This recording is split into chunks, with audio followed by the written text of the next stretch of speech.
Que se passe-t-il à Dubaï depuis une semaine environ? Nous sommes actuellement le 11 mars 2026. Je sais pas si on le verra d'ici, c'est pas grave. Je vous fais cette petite vidéo parce que moi je suis personnellement sur Dubaï depuis le 13 janvier 2026 et ce qui se passe en ce moment sur les médias, sur comment ils s'amusent à faire des vues par rapport à ce qui se passe ici sur place en disant totalement de la merde, ou du moins en ne disant pas de fausses choses, mais en allant assez loin pour que ça les arrange, pour que ça fasse des vues, sans être dans le mensonge, parce qu'évidemment les médias ne veulent pas être dans le mensonge.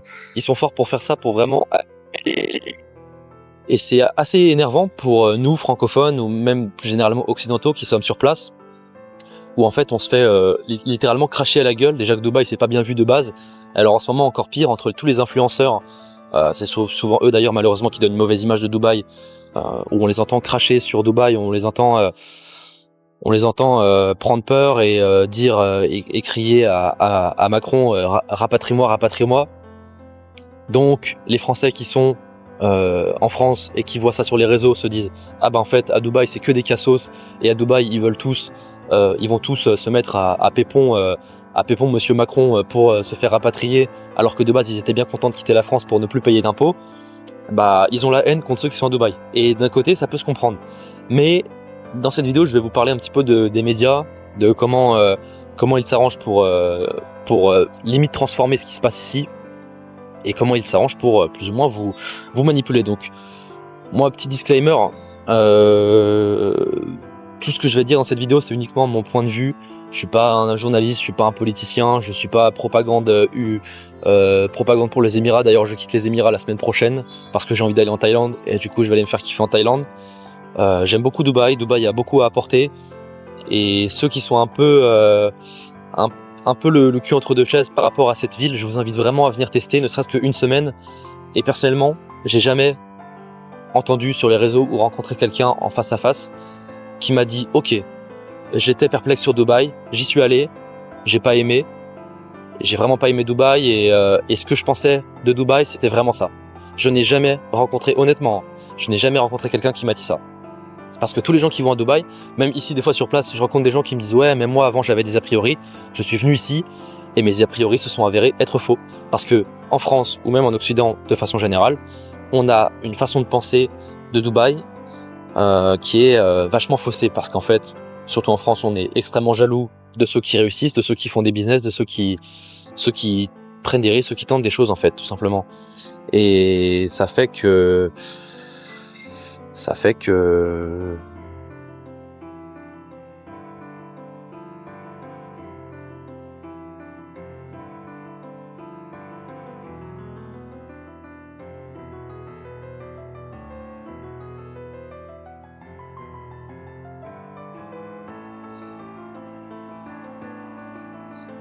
alors on va parler des étapes de cette vidéo.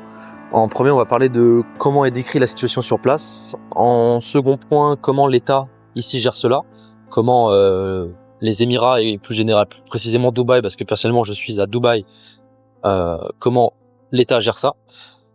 Comment les gens autour de moi, donc que ce soit dans Dubaï, parce que moi je suis dans une auberge, donc je suis en contact avec des Français, avec un Allemand, avec un Suédois, avec plein de gens, avec plein de nationalités différentes. Et c'est marrant parce qu'on a beau ne pas venir des mêmes pays, des mêmes cultures, on a tous le même point de vue par rapport à comment notre famille ressent les choses là où ils sont dans leur pays, et comment nous on les ressent sur place. Donc ça va être intéressant. Donc comment les gens sont par rapport au conflit, donc les gens qui sont sur Dubaï par rapport à ceux qui sont en France, dans le cas des francophones. Et la conclusion sur la situation actuelle ici à Dubaï, l'impact que le conflit Iran-États-Unis a sur nous, et l'impact des médias sur la vision du reste du monde sur les Français, à quel point les médias peuvent plus ou moins mettre en avant la France par rapport au reste du monde, alors qu'en vérité la France aurait quand même peut-être des choses, selon moi, à envier à certains pays. Mais ça c'est que mon avis, et je pense que vous devez vous-même sortir du pays pour un peu le comprendre. Donc premier point, comment est décrite la situation sur place. Alors je pense que si vous regardez cette vidéo, vous avez déjà un petit peu une idée. Dubaï est décrit comme une zone de guerre, limite sans abuser, hein. Franchement, quand je suis tombé sur des TikTok de TF1, de Brut, de Le Figaro, de un peu plusieurs journaux, plusieurs quotidiens aussi, donc dont plusieurs médias qui sont plus penchés d'un côté que de l'autre politiquement, mais ça c'est pas le sujet de la vidéo. Mais ça se ressent que quand ils en parlent, ils accentuent sur ce côté Dubaï n'est plus sécuritaire. Dubaï est en guerre. Dubaï n'est pas en guerre. Les Émirats n'ont rien à voir avec l'Iran. Dubaï, les Émirats, de façon générale, sont friendly avec tout le monde. Ils sont friendly avec les US, ils sont friendly avec l'Europe. La France a des contrats avec les Émirats pour l'armement, pour tout ça. Et l'Iran n'a aucun problème avec les Émirats. L'Iran a bombardé les Émirats parce que les Émirats ont des bases militaires US. Et donc, l'Iran a bombardé les bases militaires US. Il y a eu un mort à la base militaire d'Abu Dhabi, malheureusement pour lui, paix à son âme. Un militaire des États-Unis, je suppose. Et quand il y a un mort militaire, un militaire dans une base militaire à Abu Dhabi, donc même pas à Dubaï, donc c'est dans les Émirats, mais Abu Dhabi, ça peut moins parler que Dubaï, les médias s'empressent de dire oui, il y a eu un mort à Dubaï. C'était pas à Dubaï, c'était entre Dubaï et Abu Dhabi, sachant que pour vous dire, Dubaï et Abu Dhabi ce sont deux villes, et ces deux villes-là sont écartées de 80 km environ, si je me trompe pas, donc elles sont pas collées non plus. Et voilà, les médias s'amusent à mettre ce mort-là sur la cause de Dubaï, et bizarrement, ils oublient de dire que ce mort est un militaire et pas un civil. Parce que oui, si des civils à Dubaï se mettent à mourir subitement à cause de missiles qui tombent sur Dubaï, là ce serait inquiétant. Je suis d'accord avec ça. Cependant, ce n'est absolument pas un civil, c'est un militaire. Non pas qu'il méritait de mourir, mais pour dire que c'est pas juste un innocent qui s'est fait tuer aléatoirement, comme si on était, j'en sais rien moi, à Gaza ou en Ukraine ou je sais pas où. Loin de là, vraiment très loin de là. Donc déjà ça c'est premier point. Sur les médias, sur ce genre de TikTok, de TF1 et tous ces trucs là, j'ai vu comme quoi ils ont dit qu'il y avait 3 morts. Le mort dont je viens de vous parler à Abu Dhabi, ok. Le militaire. Les 2 autres morts, je sais pas d'où ils viennent. Pourtant, moi, je suis les actualités. Hein. Il y a les actualités, il y a des chaînes états-uniennes auxquelles on a accès, etc.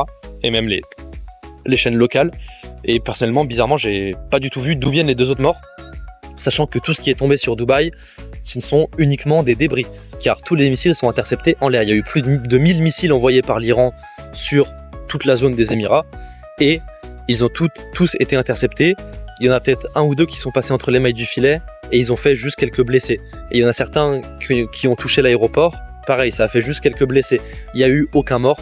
En tout cas, de ce que je sais, d'après mes renseignements, il n'y en a eu aucun d'innocents.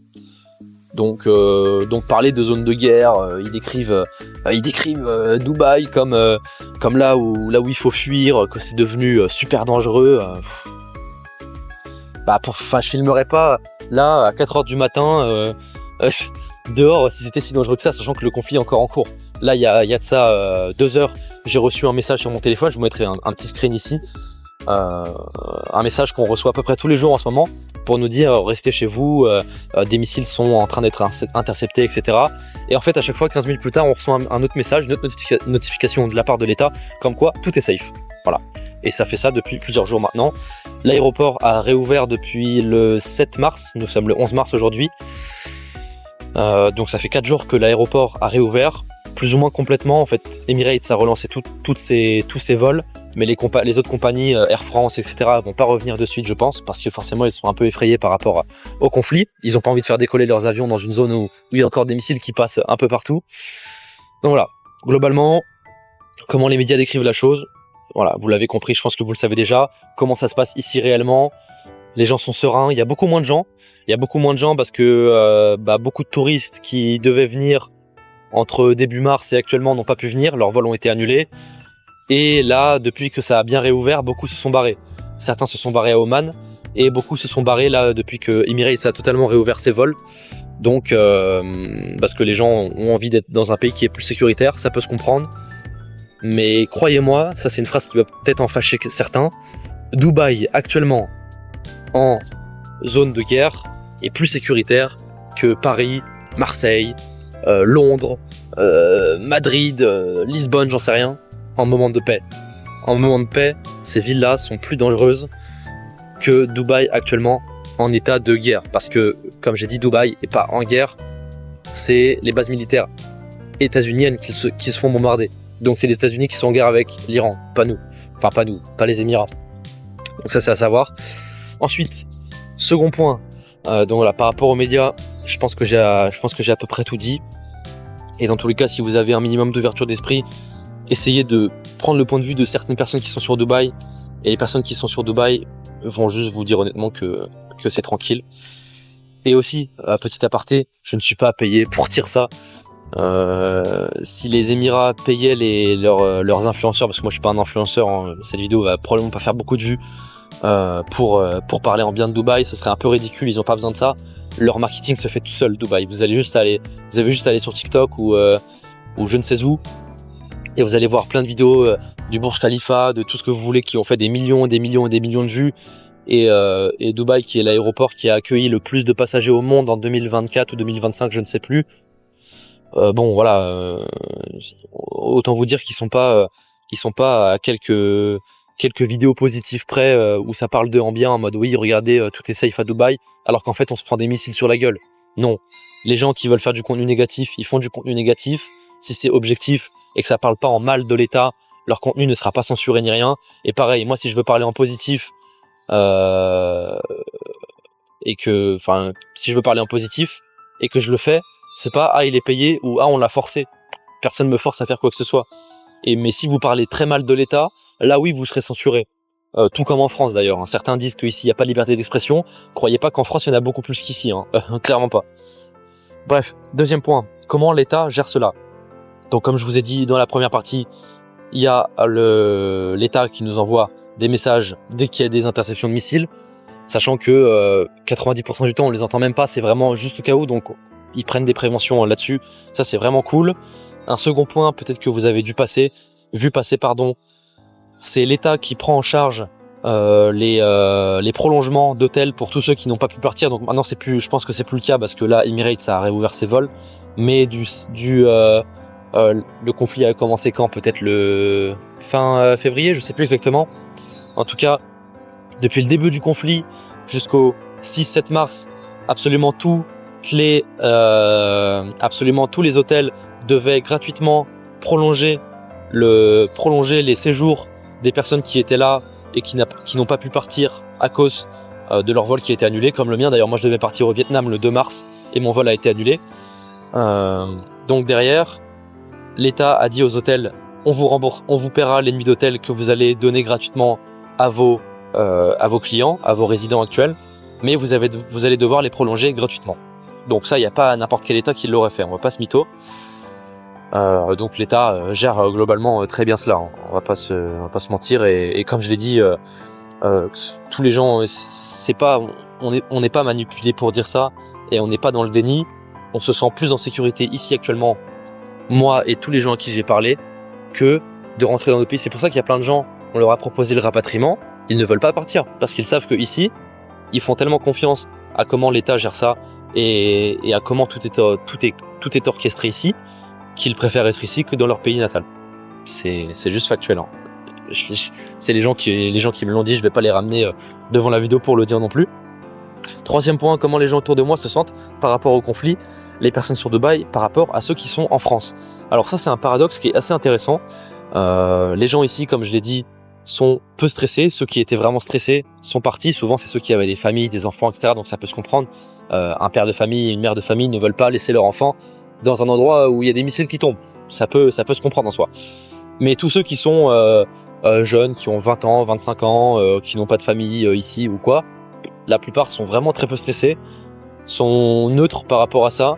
Certains, ça les inquiète un petit peu, mais sans plus, parce qu'ils ont leur travail ici, leur activité ici, et ils n'ont pas envie de tout lâcher pour un conflit qui, par évidence, ne va pas durer longtemps. Ce qui fait que, voilà, comme j'ai dit, la plupart des gens ici, là c'est le soir, donc il y a personne. Là, il y a quasiment personne qui passe. Il est 4h05 du matin, mais en journée, il y a des gens, pas mal de gens quand même qui passent, hein, toujours, même s'il y a moins de gens qu'habituellement à Dubaï en ce moment. Et les gens font leur vie en fait, hein. On voit les gens à Downtown devant le Burj Khalifa en train de filmer les fontaines. On voit des gens dans les parcs avec leurs enfants, des pères, des mères qui profitent avec leurs enfants, des gens qui font du bateau, des gens qui font qui font il y a 2 jours avec un pote à moi, on allait faire du buggy. C'est cool, il y a moins de gens, on en profite. Il y a moins de gens, certaines activités sont moins chères parce qu'il y a moins de monde en ce moment pour les faire. Tant mieux. Nous, en fait, on vit vraiment juste notre vie. Ici, on n'est pas stressé par rapport à ça. Alors au début, forcément, ça surprend un peu. Moi-même, j'ai vu un missile se faire intercepter en l'air avec des débris qui tombaient au loin. Ça faisait un petit peu comme une étoile filante. C'est une vidéo d'ailleurs qui a énormément tourné. Moi, je l'ai vu de mes propres yeux. Les messages, etc. C'est aussi assez impressionnant parce que moi, je viens de France. J'ai toujours été en France. J'ai voyagé un petit peu, mais j'ai jamais vécu cette situation de guerre parce qu'encore une fois, le mot guerre est un peu fort quand même par rapport à ce qui se passe. Donc oui, c'est un peu surprenant au début, mais franchement, on s'y fait vite et quand on est entouré de personnes qui ne stressent pas par rapport à ça, nous, ça ne nous fait pas stresser en plus. Les gens qui nous stressent, c'est les gens qui sont en France, parce que justement, ça, je vais en parler, ce fameux paradoxe-là, ou les gens qui sont en France, les gens qui sont en Occident, ou peu importe, les gens à qui j'ai l'occasion de parler et leur famille et dans leurs pays locaux, ces personnes-là stressent étonnamment beaucoup plus que nous qui sommes sur place et nous transmettent leur stress. Et du coup, nous, des fois, moi je l'ai moi-même vu avec un autre Français, ses parents étaient très stressés, lui ça l'a fait stresser beaucoup plus qu'il n'aurait stressé à la base si ses parents n'étaient pas là à lui mettre la pression, etc. C'est ça qui est assez triste en fait, c'est que nous on n'est pas stressés, mais comme le stress ça se propage, surtout quand c'est nos proches, c'est que du coup on est un peu liés sentimentalement, ça fait que, émotionnellement plutôt, ça fait que les gens stressés qui sont en France, qui sont stressés pour nous, est-ce que tout va bien pour toi, j'ai vu qu'aux infos, il y a tel mall qui a pris une bombe, il y a l'aéroport qui a pris un missile, c'est super dangereux, tu vas pas pouvoir partir, etc. Nous d'un côté on se dit mais peut-être qu'ils ont raison, peut-être que c'est chaud pour nous, alors que c'est qui a le plus raison, c'est qui a le plus son mot à dire entre quelqu'un qui est à distance et sa seule source d'information c'est des médias qui disent un peu ce qu'ils veulent, ou c'est quelqu'un qui est sur place, qui est vraiment connecté avec l'État et qui entend et qui voit vraiment les missiles tomber. Je pense que logiquement c'est la personne qui est sur place. Je pense que c'est nous qui sommes les plus adeptes à avoir notre mot à dire sur la situation et à vraiment avoir conscience de ce qui se passe ici. Donc voilà, ce paradoxe assez étonnant mais compréhensible en soi, forcément, surtout quand moi je suis jeune, mes parents ils se disent ok, là c'est un peu chaud, faudrait que tu rentres assez vite et tout. Moi je leur dis tranquille, franchement je sais que l'État gère ça bien, je suis là depuis 2 mois seulement et en fait ici ça se ressent comment on est un peu pouponné au quotidien et donc c'est pas stressant, voilà, vraiment pas stressant. Conclusion sur la situation actuelle et l'impact des médias sur la vision du reste du monde des Français, parce qu'on va parler des Français vu que c'est mon pays, mais comme j'ai dit, tout l'Occident c'est le même problème. Les États-Unis, mais surtout l'Europe de l'Ouest, tous les pays fonctionnent visiblement pareil sur ça. Les médias parlent de Dubaï en négatif, en essayant de rabaisser la ville, parce que forcément c'est ça qui fait des vues. Dubaï fait énormément parler. Dubaï est très séparatif, dans le sens où il y a beaucoup de gens. En fait, Dubaï, les gens, c'est soit ils kiffent, soit ils détestent. Et ce qui est marrant, j'en parle sur mon TikTok, d'ailleurs, ça fait des vues. Les gens qui détestent Dubaï, ce sont toujours les personnes qui ne sont jamais venues ici. Parce que comme je le dis en début de cette vidéo, je n'ai jamais rencontré quelqu'un, et c'est honnête. Probablement que je rencontrerai quelqu'un un jour qui me dira ça. Mais pour l'instant, ça n'a pas encore été le cas. Pourtant, j'ai rencontré du monde qui sont allés à Dubaï, il y a des personnes ici. Quelqu'un qui m'a dit, je suis allé à Dubaï, honnêtement, de moi-même, pendant 1 semaine, 2 semaines, peu importe, et j'ai pas aimé. J'ai pas du tout aimé comment c'est, et c'était vraiment comme je m'y attendais, comme on en parlait sur les réseaux. Jamais. Bizarre. Bon. Donc peut-être que dans le fond, peut-être que les réseaux exagèrent sur certaines choses, peut-être, bizarrement. En tout cas, c'est ma vision des choses. Mais c'est pour ça que ceux qui sont un peu dubitatifs, je vous encourage vraiment à venir ici. D'ailleurs, c'est marrant parce que là, il y a un mec de la sécurité plusieurs gars de la sécurité qui sont passés plusieurs fois derrière la caméra. Et ils sont pas venus me dire d'arrêter de filmer, alors que ici de base, c'est un peu ce qui est connu. Ouais, on n'a pas le droit de filmer en ville, on n'a pas le droit de faire ça. J'ai une grosse caméra devant moi, on me voit parler à une caméra. Il y a personne qui passe, donc le gars de la sécurité pourrait très bien me dire ouais, range ta caméra. Il y a deux fois le même qui est passé 2 fois et un autre gars qui est passé il y a 10 minutes, ils m'ont rien dit. Voilà, un truc de plus. Bref, Les médias, selon moi, vous manipulent, même si c'est léger, hein, même si c'est en surface, parce qu'évidemment, ça va pas être une manipulation comme ça pourrait l'être, je sais pas moi, en Corée du Nord ou en Chine, avec un contrôle vraiment beaucoup plus accentué. Et encore, je suis pas encore allé là-bas, donc j'ai pas mon mot à dire. C'est pour ça que, pareil que pour Dubaï, je vais aller là-bas un jour, en Chine et en Corée du Nord, pour voir de mes propres yeux si c'est vraiment comme on le dit, parce qu'il y a d'autres pays type l'Afghanistan, type la Russie, où c'est visiblement pas comme on en parle sur les réseaux. Mais je vais aller voir ça de mes propres yeux personnellement, et je vous vloguerai ça d'ailleurs au passage. Donc abonnez-vous sur cette chaîne, parce que moi j'ai envie de faire vraiment quelque chose de gros là-dessus. M'inspirer un petit peu du format que fait TB Jones, pour ceux qui connaissent, où justement il fait quelque chose de très authentique, où il va sur place, où il explique vraiment comment ça se passe et il filme vraiment comment ça se passe. C'est pas juste lui qui ouvre sa gueule comme moi actuellement, où je peux dire un peu ce que je veux et puis peut-être certains vont me croire, certains vont pas me croire, mais j'apporte pas vraiment de preuves. J'apporte juste mon point de vue en essayant d'être le plus honnête possible. Lui, il va vraiment sur place, il parle à des locaux et les locaux lui disent des choses honnêtes, et c'est ce que j'ai envie de faire un petit peu sur ce genre de format, en allant dans les pays russes, les pays slaves, et bon, Corée du Nord, je pense que je pourrais pas filmer, mais voilà, tous ces pays-là, les pays qui font un peu débat, l'Amérique latine aussi, tous ces pays-là, j'ai vraiment envie d'y aller et de vous filmer ça. Donc abonnez-vous pour ne pas rater ça.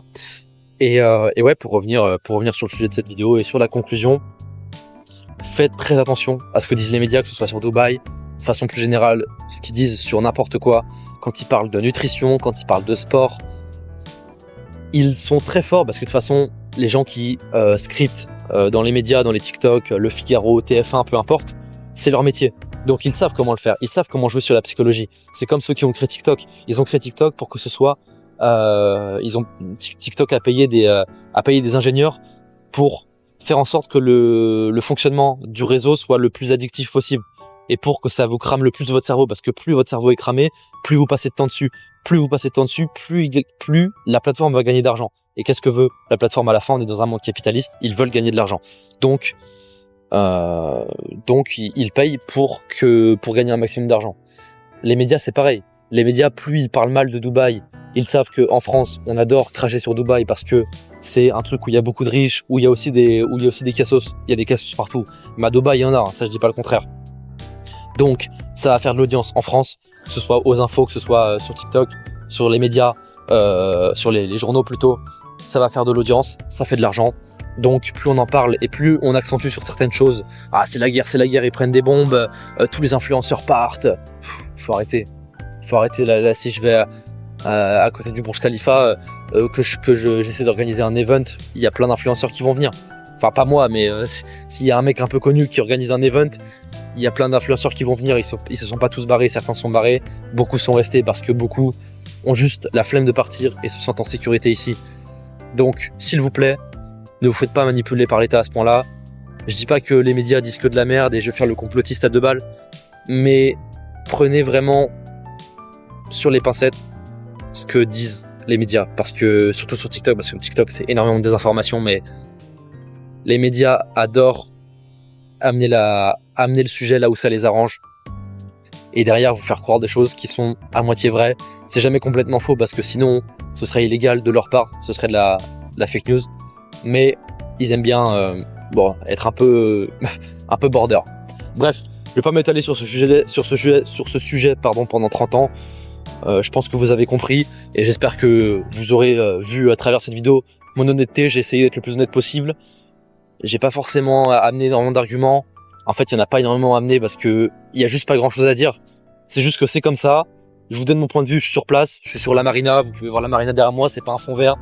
Je vais pas me jeter à l'eau non plus pour prouver que c'est pas un fond vert, mais c'est pas un fond vert. Et puis juste kiffez votre vie. Et vous attachez pas aux médias, vous attachez pas à l'information, parce que l'information, c'est quasiment tout le temps du négatif. Et le négatif, ça amène que du stress dans votre vie. Donc détachez-vous de ça, kiffez votre vie et sortez de la France. Allez voir d'autres choses que la France. Je dis pas que la France c'est nul, mais sortez. Allez ne serait-ce qu'en dehors de l'Occident. Allez dans les pays de l'Est, allez en Amérique, allez en Afrique, allez en Asie. Sortez et découvrez d'autres choses. Et vous allez vous rendre compte que la France, elle a des avantages. Mais il y a aussi d'autres points où certains pays surpassent la France, et peut-être que ces points-là sont tellement plus importants pour vous que vous allez vouloir vivre dans ces autres pays. Bref, là on s'étale. C'est tout pour cette vidéo. Abonnez-vous pour voir tous mes vlogs et pour voir peut-être d'autres vidéos sur Dubaï. Là, je pars dans 6 jours à... Putain, j'ai oublié le nom de la ville. Bref, en Thaïlande. Je vais vlog en Thaïlande. Ensuite, je vais vlogger dans les autres pays d'Asie. Après, je vais aller en Géorgie, en Azerbaïdjan, en Russie, dans plein de pays de fous. Abonnez-vous pour ne pas louper ça. Et nous on se dit à la prochaine.